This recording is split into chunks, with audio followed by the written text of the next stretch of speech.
Bueno, ya nos conocen, somos la familia Subero Zamora. Justamente ayer con mi esposa estábamos sacando el tiempo que tenemos de casados y nos dimos cuenta que tenemos como 76 meses de casado. Entonces, estamos felices de que el tiempo pase tan rápido. No, y de verdad que es una aventura. Y ¿saben qué? Desde que hemos comenzado esta maravillosa familia, Dios nos ha sorprendido. Nosotros en realidad tenemos 3 hijos y ustedes dirán, bueno, tienen a Tiago y a Daniel, pero no es que hay uno tercero por si acaso, no estamos dando una noticia, sino que pasó que teníamos como una bebita que estábamos esperando y bueno, se fue al cielo antes de nacer, pero sabemos que está ahí, ¿no? Que Dios en algún momento nos la va a presentar. Sí, por eso es que le decimos que tenemos 3 hijos. Sí, y bueno, y hoy día tenemos un tema muy especial y mira que Dios es tan perfecto porque necesitamos que nos demos cuenta que justamente hablando de la Semana de la Familia, que nuestros hijos que en muchos casos nos están acompañando, nietos también, es parte de la familia y por algún motivo no han ido hoy día a su escuela dominical, porque el tema de hoy es levantando un altar familiar para Dios. En familia, en casa obviamente. Entonces, bueno, pasamos ese tema y mi esposa, ¿quieres orar? O mejor me callo, ¿no? Ya. Vamos a orar, iglesia. Señor, te damos gracias, Padre, por este día. Gracias por tu presencia hermosa que nos has regalado, Señor. Te pido que permanezca así durante toda la enseñanza. Que de nuestras bocas, Señor, solo salgan palabras que te honren, Señor. Un mensaje que venga de ti. Y prepara nuestros corazones para recibir tu palabra, Señor. En el nombre de Jesús. Se fue mi partner, ahí viene. ¿Que de ahí donde leo? Ya. ¿Empiezas tú o empiezo yo? Empiezas tú. ¿Por qué? Porque así es allá. ¿Verdad? ¿No? Que era la medianoche, ya estaba como con sueño. Familia, tenemos nuestras Biblias con nosotros. Vamos a abrir en Génesis 8:20. Altar. ¿Qué es un altar? Vamos a hablar de esto que es muy importante, pero vamos a pasar, digamos, históricamente cómo se menciona en la Biblia esta palabra y qué va significando para el ser humano, que es muy importante. La primera vez que vemos la palabra altar es en Génesis, justamente el versículo que le dije, 8:20. Y bueno, y dice algo así. Y edificó Noé un altar a Jehová. ¿Quién fue Noé? A Esthercita quiere decir quién fue. ¿Quién fue Noé, Esthercita? Era el único bueno. Es una característica de él en su tiempo, exactamente. Fue alguien que Dios aprobó, llenó de gracia y salvó a toda su generación. El arca de Noé, pues, ¿no? Todos sabemos la historia, pero acá lo importante es lo que él hizo después de haber sido salvado, literalmente, él y toda su generación. Y bueno, obviamente no era que lo salvó gratis, pues no tenía que cuidar los animales para que no se extingan. Y dice, y edificó Noé un altar, la primera vez que leemos la palabra altar, a Jehová, y tomó de todo animal limpio y de toda ave limpia, y ofreció holocausto.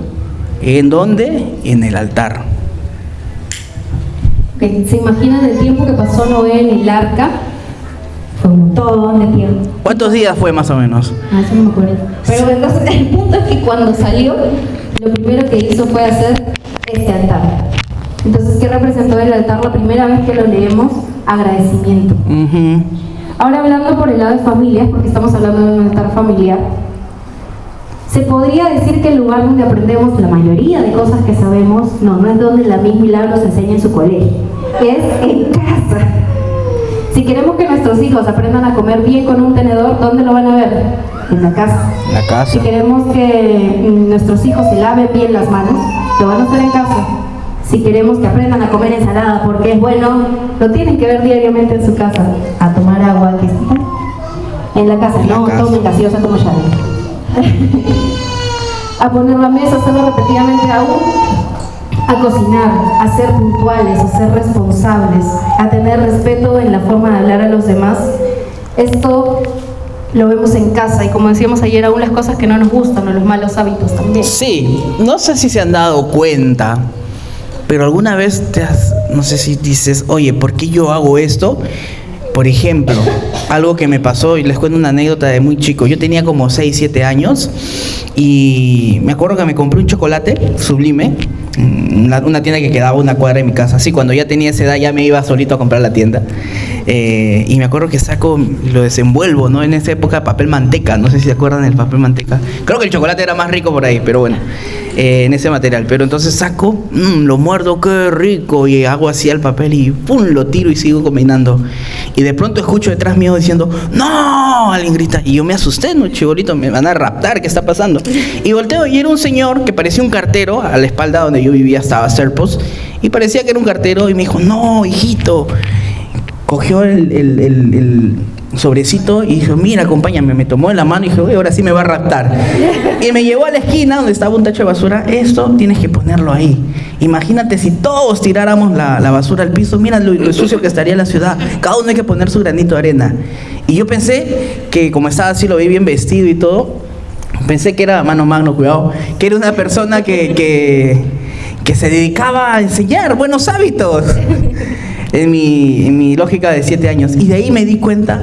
Ahora, claro, mis papás no hacen eso, pero yo aprendí eso de mis primitos en el RIMAC, en el Rico RIMAC, que son pirañones, pues, ¿no?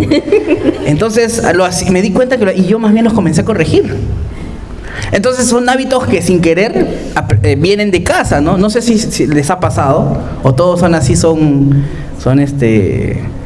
fichazos. No, pues nos pasa, ¿no? Nos pasa. Entonces,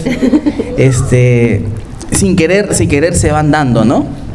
Si queremos que nuestros hijos, y hablando para todos, que no tienen hijos, si tu esposo o tu esposa aprendan buenas cosas, tenemos que hacerlo parte de nuestra rutina diaria. Si queremos que los chicos aprendan a poner la mesa y no cuando sean grandes decir, no puedes ayudarme a poner la mesa, ¿qué es lo que tenemos que hacer? Desde niños, toma, lleva los cubiertos, ponlos ahí. Si queremos que sean respetuosos, que digan, ay, qué educados que son. Cuando ustedes pasan por un centro comercial, al que les abre la puerta, los saludan, todas estas cosas, los que viven con nosotros lo están viendo. ¿Cómo espero que los chicos, bueno, como les decía, pongan la mesa, si es que nadie se les enseña? ¿Qué les estamos enseñando a nuestros hijos nosotros de Dios? Y no hablo de niños solamente pequeños, sino en general, nuestras parejas también. Y no qué les enseña la profesora en la escuela dominical, no qué les enseña el pastor los domingos en la iglesia, sino qué les enseñamos nosotros en la cotidianidad de nuestro día a día. Yo les cuento, ya tengo unos cuantos años. Mis papás no son los mismos que hace unos años. Pero hace, ¿qué será? 2 años probablemente estábamos en el carro, me estaban llevando a mi casa y de pronto pasa una ambulancia con la sirena y todo, y yo esto que mis papás bajan la velocidad y empiezan a orar por la persona que iba en la ambulancia. Yo ya era grande, ya no era una niña, pero el hecho me impactó tanto que ellos me enseñaron que aunque no conozcas a la persona que está pasando por una necesidad, tú puedes orar por ellos. Esto lo digo para animarles a que si ya no tienen hijos chiquitos, aún pueden enseñarles cosas. Si no tienes hijos y estás tú y tu pareja, aún puedes impactar a tu pareja de tal manera que ella quiera adquirir nuevas cosas de Dios. Uh-huh. Sí, totalmente. Y algo que también nos damos cuenta es que es importante todo esto, lo que menciona Shadia, de que son cosas que vemos en nuestros padres, ¿no? Que nos van enseñando, ¿no? Pero también hay cosas de repente malas que no sé si, por ejemplo, yo vi amigos que por ejemplo, siempre que veían una virgencita cuando era niño, se rodeaban y se persinaban o oraban un Padre Nuestro. Y es porque lo aprenden en casa. ¿Está bien o está mal?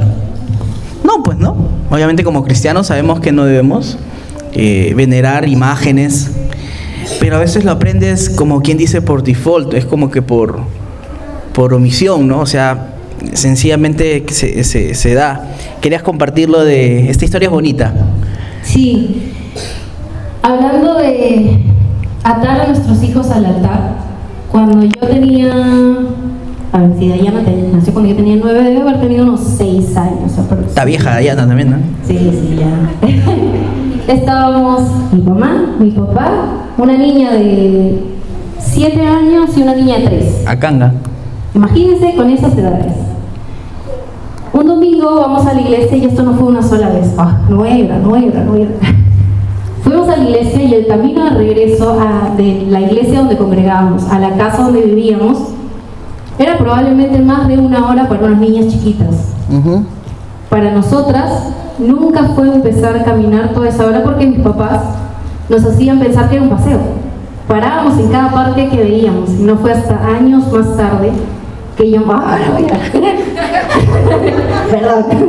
que yo me enteré que no había para el pasaje. Sin embargo, mis papás, los pastores, aunque no había eso y tenían que andar con 2 niñas chiquitas, que todos saben cómo es andar con niños chiquitos, más de 1 hora caminando, no había excusa para no congregar. Díganme ustedes si tienen alguna excusa para no congregar, aun si tienen niños pequeños. Amén. No hay excusa. Aten a sus hijos al altar. Sí. Porque en su momento va a traer fruto. Amén. Este es el caso de los padres. Yo les voy a dar el testimonio del caso de mis abuelitos. Mi abuelito Don Eddie, que ya está en el cielo, y mi abuelita Rosita, que bueno, ya los años pasan, está bastante malita. Sin embargo, ella es y la otra vez que estábamos cantando mi cumpleaños, en la casa de mis papás, me acordé de tanto que ella había hecho por mí, por mi hermano, que de verdad que no podía parar de llorar. Bueno, mis papás son cristianos desde muy jóvenes, se separaron por cuestiones de la vida, y yo tenía 6, 7 años, y todos los domingos, a las 8:30 de la mañana aproximadamente, tocaba mi abuelita la puerta. Y mis papás me levantaban obviamente más temprano y decían, pero es domingo, ¿dónde quiero ir al colegio? Me alistaban, ¿no? Renegando y todo. Y me dejaban en la puerta, mi abuelito, mi abuelita, nos tomaban de la mano y caminábamos toda la avenida Arequipa. Yo vivía en la cuadra 13 y íbamos en esa época a la Alianza Misionera que estaba en la cuadra 23. Y caminábamos, y esas 10 cuadras todos los domingos, por años me llevaban. Y lo que ellos estaban haciendo era comenzar a atarnos al altar de Dios, a mí y a mi hermano. Años más tarde, mis abuelos fueron de parte de mamá y obviamente también de parte de papá. Solamente que ellos vivían en el RIMAC, entonces los veía acá, digamos, con menos frecuencia. En cambio, mis abuelitos, bueno, también ayudaba que vivían a unas cuadras. Fueron digamos, la herramienta que Dios usó para que mis papás puedan volver a los pies de Dios en su momento. Y quiero decirles acá, si eres abuelo y tienes acá tu nieto, estás haciendo un buen trabajo. Estás haciendo un buen trabajo. Y lo mismo, si eres padre, no sabemos cuánto te ha costado venir. No sabemos si de repente se malogró el carro, de repente con las justas estabas para el pasaje o te ha venido lata como pero lo estás haciendo bien. Dios, estás comenzando a atar a un altar. El altar puede ser un lugar alto, hoy día nos tocó tener, pero de verdad es que es lo que Dios quiere en la vida de cada uno, y usa personas esenciales, y mejor aún cuando es de parte de la familia, porque de ahí los tienes todo el tiempo al lado y puedes vivir en agradecimiento, ¿no? Yo estoy seguro que esa semilla que Dios puso en mis abuelitos, hoy estoy acá por la gracia de Dios con mi esposa que somos cristianos, mis hijos, bueno, congregando por ahora, en su momento decidirán, ¿no? Seguir a Cristo. Yo oro y oramos para que sea obviamente la voluntad, y así va a ser, pero creo que son cada vez tiempos más difíciles también, ¿no? Necesitamos más que nunca atar a nuestros hijos en su altar, en la presencia de Dios, en la iglesia, ¿no? La iglesia es que es la herramienta. Entonces volvemos a hacer la pregunta: ¿qué les estamos enseñando a nuestros hijos en la cotidianidad de nuestros días? Vamos a empezar por enseñarles que congregar no es una opción. Congregar es parte de nuestra vida como cristianos, es en obediencia. El mundo no va a querer que nosotros les enseñemos. Voy a usar mucho la palabra hijos, pero acuérdense que es sobrinos, nietos, esposo, esposa, ¿ok? no va a querer que nuestros hijos aprendan del Señor. Somos nosotros los que tenemos que ser muy intencionales en que esto pase, porque, por ejemplo, para muestra un botón, en los colegios ya no se enseña religión. Hay muchos niños que no tienen ni idea de las historias bíblicas, y esto no solamente quiero que lo vean como algo histórico, sino que las historias bíblicas nos ayudan a conocer quién es Dios. Y el mundo ya no quiere que se enseñe quién es Dios. Si nosotros confiamos solamente en la educación que van a recibir del colegio, que van a recibir una vez a la semana en la escuela dominical, creo que podríamos hacer un poquito más, ¿no? Diariamente en casa. Ahora juntemos todo esto en lo que es altar familiar. La palabra altar viene de altura. ¿Qué es lo que ponemos por más alto? Quiero que nos tomemos un momento para que cada uno piense en qué es lo que pone más alto en su casa. ¿Ponen algo por encima de Dios?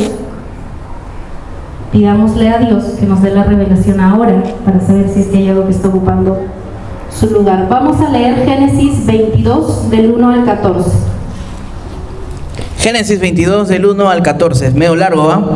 Entonces, para que no se duerman, a ver, ¿quién quiere venir un ratito a leer?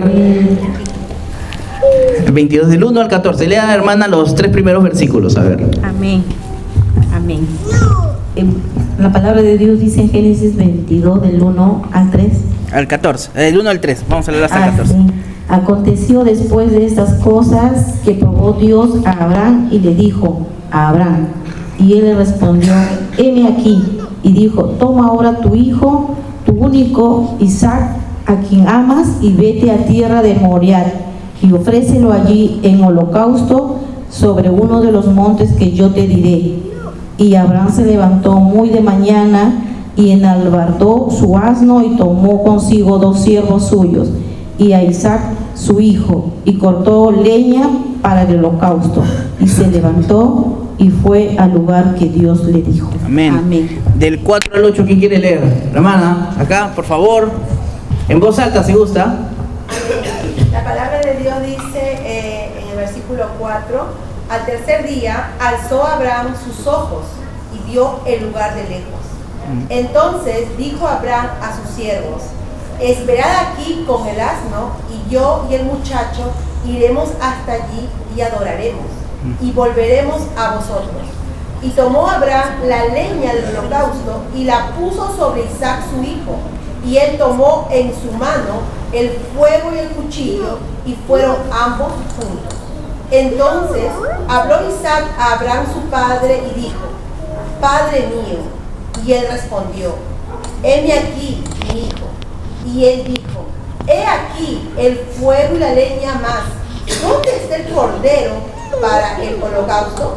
Y respondió Abraham, Dios se proveerá de cordero para el holocausto, hijo mío. E iban juntos. Amén. Y luego del 9 al 15, porque falta, ¿alguien quiere leerlo? Al 14, perdón. A nuestro hermano, por favor, en voz. A viva voz. La palabra de Dios dice, y cuando llegaron al lugar que Dios le había dicho, edificó ahí Abraham un altar y compuso la leña y ató a Isaac su hijo y lo puso en el altar sobre la leña. Y extendió a Abraham su mano y tomó el cuchillo para degollar a su hijo. Entonces el ángel de Jehová le dio voces desde el cielo y dijo, Abraham, Abraham. Y él respondió, heme aquí. Y dijo, no extiendas tu mano sobre el muchacho, ni le hagas nada, porque ya conozco que temes a Dios, por cuanto no me rehusaste tu hijo único.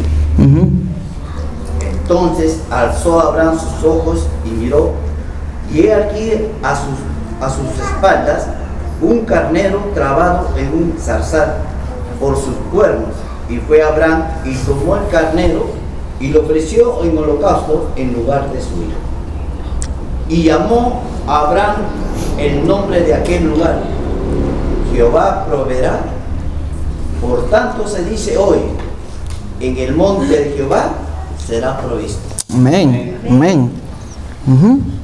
Una parte de las que nos llamó la atención en este pasaje es que Isaac iba con Abraham. Isaac le dice: Padre, tenemos la leña y tenemos el fuego, si no me equivoco. Pero Isaac sabía que faltaba algo.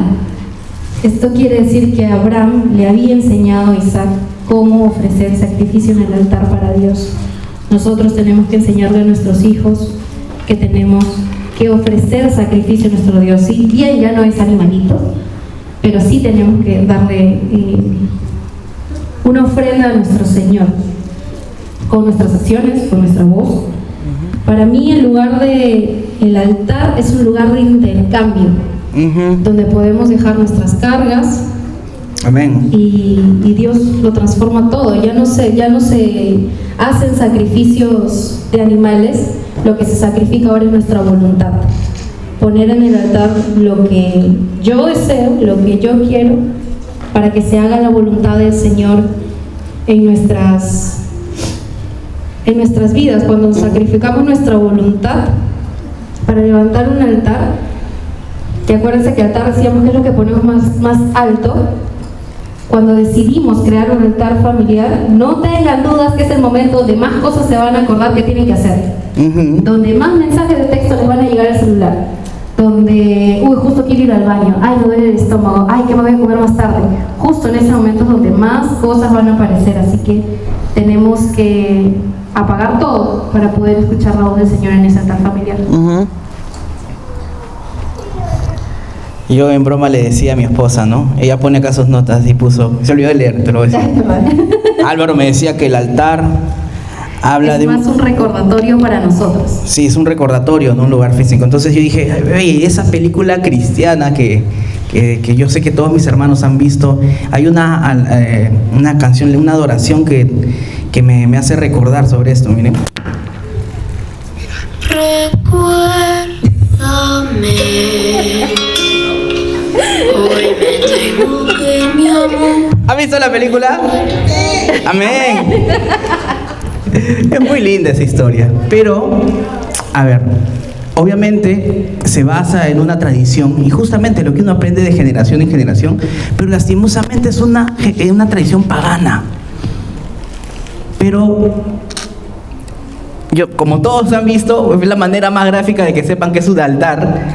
Es un lugar donde obviamente uno recuerda, y en ese caso recuerdan sus generaciones, de generaciones en generaciones, y es importante recordar delante de Dios, ya en nuestro caso, de dónde venimos, quiénes somos y por quién seguimos vivos. Así que eso es súper importante. Disculpen la broma, pero es importante saber que el altar finalmente vamos a ir desglosándolo, pero no tiene sentido si no está la presencia de Dios. Y es un lugar donde yo literal me encuentro con mi verdadero linaje.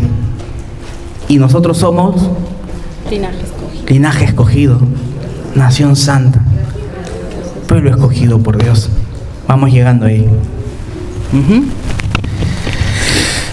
Uno puede hacer un altar de adoración, como les dije, y les voy a contar un testimonio que justamente por eso esta historia este tema nos va tomando mucho significado. Cuando Danielito estuvo mal estos días en la clínica, mi esposa fue la que tuvo que estar los 3 días en que Danielito estuvo internado. Y en las noches por lo general el que está mal saben que se pone peor. Sube la fiebre, los dolores. Y de hecho a mí me pasó porque Tiago fue el primero que cayó y yo me puse a llorar, literal, el día que lo llevé en emergencia, porque al costado había una niñita que estaba muy mal y le decía a sus papás: ayúdame, me duele, ayúdame. Y obviamente uno, como ya papá, se da cuenta que no puedo hacer nada. Si te duele, ya estamos acá los doctores, pero no puedo hacer nada. Y a veces los niños, los hijos, ponen su confianza en el padre. Y a veces humanamente no podemos hacer nada. Pero mi esposa, ¿qué hizo? Y había al costado una niña que incluso ella oró por ella. Mi esposo oró por ella porque estaba convulsionando. Fue de película, no sé si han visto Doctor House, han visto una de esas series. Literal, los doctores corriendo al cuarto, los padres, los abuelitos llorando, gritando ayuda, auxilio. Y mi esposa hizo, en ese momento, puso alabanzas, puso en su celular y cubrió el sitio con música dedicada a Dios y se puso a orar. Levantó un altar. Por eso les digo, no importa, puede ser en la clínica, puede ser hoy día mismo. Hoy día se llama un lugar tipo iglesia y mañana puede ser capaz un lugar donde van a hacer una exposición, alguna demostración, pero el altar cobra sentido cuando la presencia de Dios está ahí. Y lo pueden llevar a todos lados. Y es muy lindo porque acá hay un versículo bastante fuerte. Chao Coco, gracias.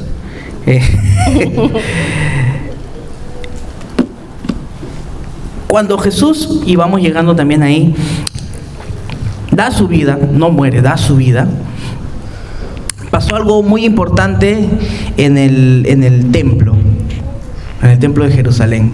¿Se acuerdan?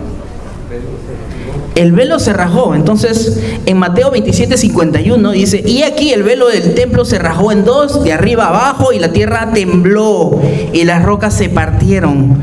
Qué tremendo debe haber sido ese momento, ¿verdad? Para que, haber partido una roca es demasiado difícil. La tierra tembló, es decir, hubo un temblor, un terremoto, no sabemos, y junto con eso se rajó un velo que dividía el lugar santísimo, donde iba una vez al año un sacerdote y presentaba los sacrificios. Y eso es un simbolismo que Dios nos da para saber que su presencia hoy en día está en todas partes. Nos puede cubrir en la clínica, nos puede cubrir acá en la iglesia, en tu casa, donde sea. Así que eso es muy importante tenerlo en cuenta, porque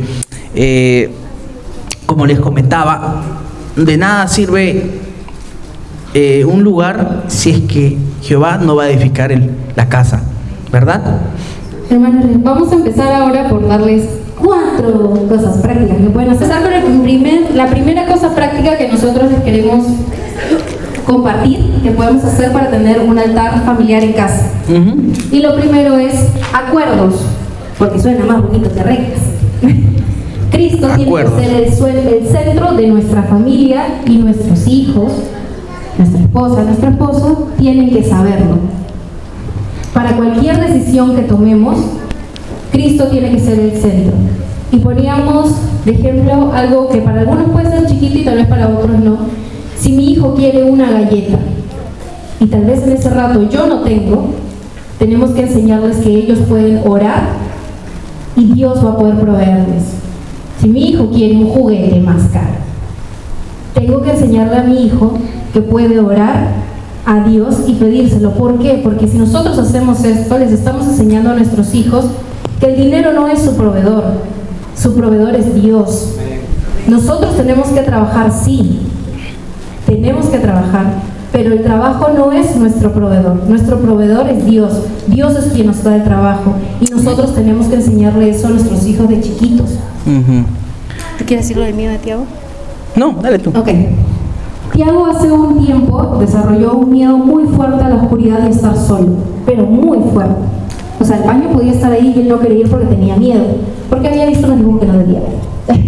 Lo que empezamos a hacer fue decirle: Tiago, tú nunca estás solo, Dios está contigo. Tiago, Jesús murió por ti y Él está en todas partes contigo. Algo que a mí me impactó fue que un día, de la nada, íbamos a orar para dormir, y Tiago empieza a decir: Señor, gracias por este día, Señor, gracias por cualquier cosa, porque siempre dice gracias por mis alimentos, y no se pierde esa parte de agradecer. Y dijo: Señor, gracias porque siempre estás conmigo. Yo no le enseñé a decir esa oración. Mi trabajo como mamá solo fue recordarle y enseñarle en lo cotidiano que Dios era su proveedor y que Dios en todo tiempo está con él.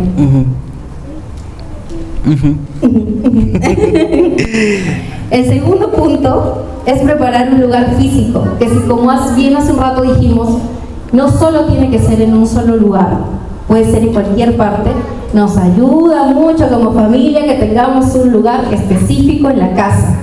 ¿Por qué? Porque si es hora de comer, ¿a dónde vamos? Al comedor. Si es hora de cocinar, a la cocina. Si es hora de dormir, y si es hora de juntarnos para tener un momento de altar familiar, ¿a dónde vamos? Si nadie sabe, si nadie conoce ese lugar, no lo vamos a hacer. Necesitamos cosas prácticas a veces para poder hacer, llegar a hacer las cosas. Nosotros tenemos un día a la semana que se llama el día del cine, en casa, porque nos haga más barato, hermanos. Nuestros hijos saben que el día del cine es en la sala.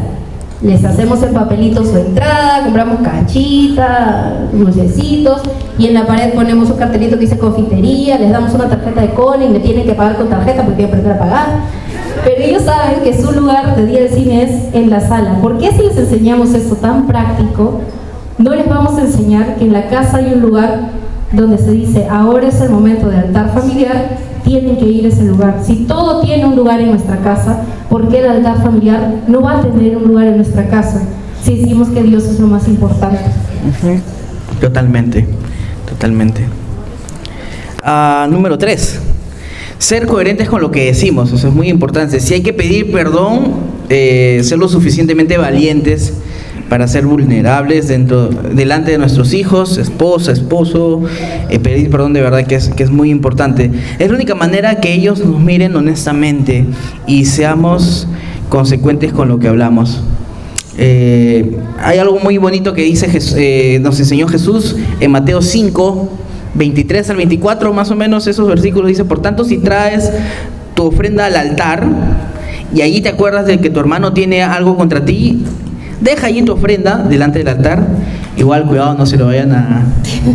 y anda, reconcíliate primero con tu hermano y entonces ven y presenta tu ofrenda. Hay un ejemplo rápido que queremos dar. En Génesis 4 habla la historia de Caín y Abel. ¿Se acuerdan de Caín y Abel? Bueno, acá estos dos hermanitos, según lo que nos deja entender la Biblia, Caín se dedicaba a cultivo de la tierra, ¿verdad? Acá hay unos hermanos que se dedican también al cultivo de la tierra. Bien rico la falta. Y parece que Abel se dedicaba a la ganadería, ¿no? Súper importante hasta hoy en día en nuestra sociedad. Y pasa una cosa muy interesante, que Abel presenta su ofrenda delante de Dios. Por supuesto necesitó un altar para presentar su ofrenda delante de Dios. Y lo que dice la Biblia es que dio lo mejor, lo que Dios había pedido. Abel fue obediente, que eso es súper importante. Y Caín también presentó su ofrenda, pero fue desobediente. ¿Por qué? Porque dio lo que sobraba, dio lo que no había separado específicamente lo que Dios había pedido desde el inicio. Algo que me llama la atención es que en esta historia finalmente el que pagó pato fue Abel. Literal. Pero a veces ser obediente con Dios puede hasta costarnos la vida. Le pasó a Jesús. Pero esa historia es muy interesante porque es importante, número uno, ser obediente delante de Dios, pero también ser coherente. Si Dios me pide algo, hacerlo, cumplirlo. Es una de las formas en que nosotros agradamos a Dios, ¿verdad? Sí, cuando hablamos también de ser coherentes, es que yo no le puedo enseñar a mis hijos en el altar familiar que a Dios no le agrada la mentira si ellos ven que yo miento. Que a Dios no le agrada que roben, como decíamos ayer, si yo no doy el diezmo. Sí, esta historia es bonita, la cuento al toque. Yo me acuerdo que estaba ya en la iglesia, tenía 11 años, y me acuerdo que estaban en un discipulado antes de que empiece el culto. Y yo estaba, desde esa edad ya me gustaba la música, estaba, me acuerdo, cabreando, ¿no? Poniendo el sonido, algo así como ven acá. Estábamos en la iglesia de Pastor Tony Berríos, me acuerdo, hace muchos años. hace muchos años, si tenía 11 hermanos, mejor no les cuento hace cuántos años. Y estaban en un discipulado y obviamente la parte de las preguntas, y una hermana que era nueva y le dice al hermano que estaba enseñando, pero ¿por qué yo debo diezmar? No pasa nada si no diezmo. Y el hermano como que sí, se rascaba la cabeza, no, es que hermana, es que Dios nos ha pedido que... Y así Dios a lo Pedro, ¡plum!, me iluminó. 11 años, ¿ah? Y yo me acerco y le dejo mis cables, mi guitarra, y digo, hermanos, ¿está bien robar? No, por supuesto que no, Álvaro, ¿cómo va a estar bien robar? Pues no, eso Dios nos ha... Claro, entonces Dios nos ha dicho, el 10% es mío. Se acabó, lo demás es tuyo, pero el 10% es mío. Entonces, si yo no le doy lo que Dios me ha dicho que es de Él, ojo, no es mío, es de Él, ¿qué estoy haciendo? Y todos, robar. Ahí está, ya, siga leyendo. Entonces, bueno, pero fueron cosas que literal Dios nos va... ¿Y es por qué? ¿Por qué pude decir eso? No, digamos, o sea, yo estoy haciendo en broma como Dios me iluminó y todo, pero es que yo lo aprendí de chico. Porque mi abuelito me llevaban a la escuela dominical desde los 6, 7 años. Porque ellos me altaron al altar de Dios. Así que, créanme o no, o sea, parece que han venido los chiquitos, no tienen 5, 6, 7 años, pero van a aprender cosas súper importantes. Y esta iglesia es súper familiar. A veces se van los niños y que se da la mitad de la iglesia. Pero ellos son el presente. Y nos van a sorprender. Es importante lo que a veces estamos viendo. Como papás, nos cuesta ser vulnerables delante de nuestros hijos. Nos cuesta incluso pedirles perdón. Pero si nosotros no nos mostramos que también somos imperfectos, va a ser muy difícil que ellos puedan ver cómo Dios nos perfecciona día con día. Y el último punto que queremos darles como consejo práctico es que no sea un pesar este tiempo de altar familiar. ¿Qué es fácil? No, amigos, no es fácil. Sobre todo cuando hay hijos adolescentes, no voy a mencionarlas ni señalarlas aquí, pero no les gusta. Y lo digo porque ya lo pasé. Mis papás se levantaban a las 6 de la mañana y yo escuchaba esa cancioncita y decía, no, por favor. Todos arrodillados en la mesa de la sala del centro. Y en ese momento sí, no me gustaba, pero ha traído fruto con los años. Yo, por ejemplo, mi trabajo como mamá es conocer a mis hijos. Daniel, el más chiquito, ama las canciones de Montesanto. Es más, su cumpleaños casi se lo hacemos en Montesanto. Él le dices, y si el día fuera hoy, donde sea que está, viene corriendo, la iglesia adorando. Entonces yo sé que si pongo esa canción para preparar el ambiente en el momento de altar familiar, él va a ir corriendo y sin pesar. Tienes que conocer a tu gente. Sí, tienes que conocer a los tuyos y no hacer de este tiempo algo aburrido, algo pesado, porque nuestro Dios no es así. Jesús no era así tampoco. Cuando contaba las parábolas, lo hacía en cosas prácticas que ellos puedan entender.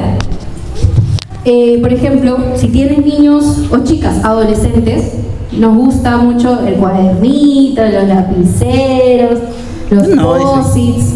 Tú eres hombre. No cuenta. Entonces lo que podemos hacer es comprar un cuaderno especial, lapiceros, plumones, que tú sabes que les va a gustar, pero esas cosas son solo para el momento de altar familiar. No son cosas que se va a llevar al colegio, a la universidad o para otra enseñanza, no. Esas son cosas que son para su altar familiar. Porque es la forma de también que ellos tengan ganas de querer usarlas. Si tienen niños pequeños y les gusta pintar, imprímeles una hoja que puedan pintar de una historia de la Biblia. Dale plastilina para de repente, no sé, pues ver la historia de Jonás, que te hagan la ballenita. Hagamos cosas prácticas. Y si a algunos, como a nosotros, les gusta comer, tal vez pueden hacer un piqueo, pedir una pizza.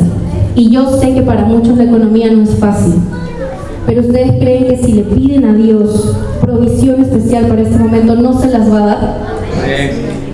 Dios es el dueño del oro y de la plata, y si ustedes le están pidiendo algo para que sea un momento especial donde van a instruir a sus hijos, Él lo va a hacer. Amén. Queremos dejarlos con dos versículos finales. El primero es Hebreos 13:15. Así que ofrezcamos siempre a Dios por medio de Él sacrificios de alabanza, es decir, frutos de labios que confiesan su nombre. Y de hacer bien y de la ayuda mutua no os olvidéis. porque de tales sacrificios se agrada el Señor. De nuestra boca y que nuestra boca y nuestras acciones siempre lo alaben. Y Levítico 6, 12, 13. Sí, y el fuego encendido sobre el altar no se apagará, sino que el sacerdote pondrá en él leña cada mañana y acomodará el holocausto sobre él y quemará sobre él las grosuras de los sacrificios de paz. El fuego arderá continuamente en el altar, no se apagará. Y algo que hablábamos ayer es que aquí dice, levanten la mano los hombres, cabeza de familia, por favor. No los cabezones, sino... Favor. Dice, y el fuego encendido sobre el altar no se apagará, sino que el sacerdote, y esto se lo digo a los hombres, tienen que vigilar que el fuego en el altar de su casa no se apague. Exactamente. Y si no hay hombres en casa, pidámosle al Señor que Él sea sacerdote en nuestra casa y nos dé a las mujeres herramientas para también poder mantener encendido el fuego del altar en nuestra casa. Amén. Dios pone en mí una última historia, para variar, pero ya no se trata de mí. No se trata de lo que pasó en casa de Shadia, en casa de Álvaro, mis abuelitos, sino se trata de algo mucho más importante. Y a ver,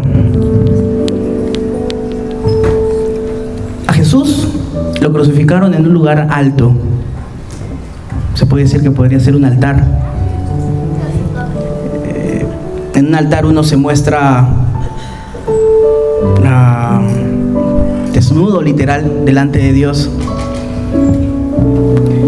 Y a Jesús lo crucificaron desnudo, literal. Jesús sabía lo que le iba a pasar, ¿verdad? Jesús sabía que tenía que entregar su vida por nosotros para que ese velo que acabamos de narrar en Mateo se raje y que tengamos libre acceso a su presencia.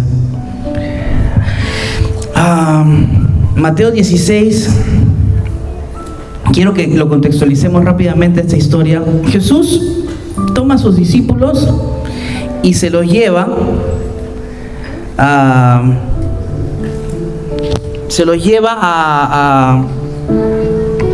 una ciudad que se llama Cesarea de Filipo. No sé si han escuchado esa historia. Bueno, de donde ellos estaban quedaban aproximadamente 40 kilómetros hasta Cesarea de Filipo. Y fueron aproximadamente 40 kilómetros que caminaron. Es como del centro de Lima hasta casi Siriguilla. ¿Quién la hace caminar ahí? Es una caminata bastante larga, pero para mostrarles algo, Cesarea de Filipo era un lugar donde había un manantial muy, pero muy importante, porque descendía del río y era donde encontraban agua muy pura, y era un lugar cavernoso, y era un agua súper limpia, pero para variar el ser humano lleva todo a veces a mal, y era un lugar donde también se ofrecía holocaustos, incluso humanos, donde se hacía altares para Baal, para todos esos dioses paganos. Entonces estamos hablando que era un lugar complicado, y es ahí donde Jesús los lleva a ese lugar y les dice, lo leo mejor. Cuando llegaron cerca del pueblo de Cesarea de Filipo, Jesús preguntó a sus discípulos, ¿quién dice la gente acerca de mí, el Hijo del Hombre? Los discípulos comenzaron a contestar. Algunos dicen que eres Juan el Bautista, otros dicen que eres el profeta Elías, otros dicen que eres Jeremías o alguno de los profetas. Entonces Jesús les preguntó, ya, ¿y ustedes quiénes dicen que soy? Y Pedro contestó, tú eres el Mesías, tú eres el Cristo, el Hijo del Dios viviente. Y Jesús le dice, bendito seas tú, Pedro, hijo de Jonás, porque no sabes esto por tu propia cuenta, sino que te lo enseñó mi Padre que está en el cielo. Y bueno, le declara todo esto, y hay algo muy importante que le dice a Pedro, a ti, Pedro, te daré la autoridad en el reino de Dios. Todas las cosas que tú prohíbas aquí en la tierra, desde el cielo Dios las prohibirá, y las cosas que tú permitas también Dios las permitirá. Esto es importante porque Jesús los lleva a un lugar donde hay muchos altares, y en otra versión dice que ni aún el Hades prevalecerá. Y Jesús lo que hizo en esa cruz fue entregar su vida, darnos libre acceso. Y hay algo más importante que justamente los que yo les decía, hermanos, es que podemos dar todo de nosotros, pero que si Jesús no está ahí, no es el centro, de nada va a valer todo nuestro esfuerzo. Solamente Dios sabe cuánto lo amamos. No podemos esconderle nada.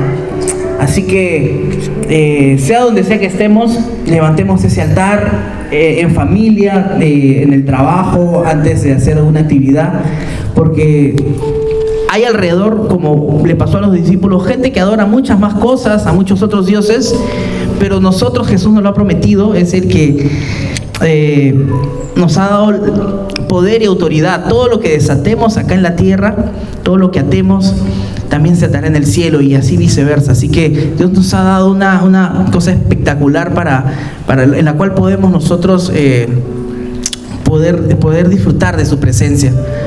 Y bueno, eso es súper importante. Gracias, pastores, por la oportunidad que hemos tenido de compartir la palabra de Dios. Esperemos que esto les pueda servir un poco a ustedes, hermanos, y seguimos en la presencia de Dios en este tiempo.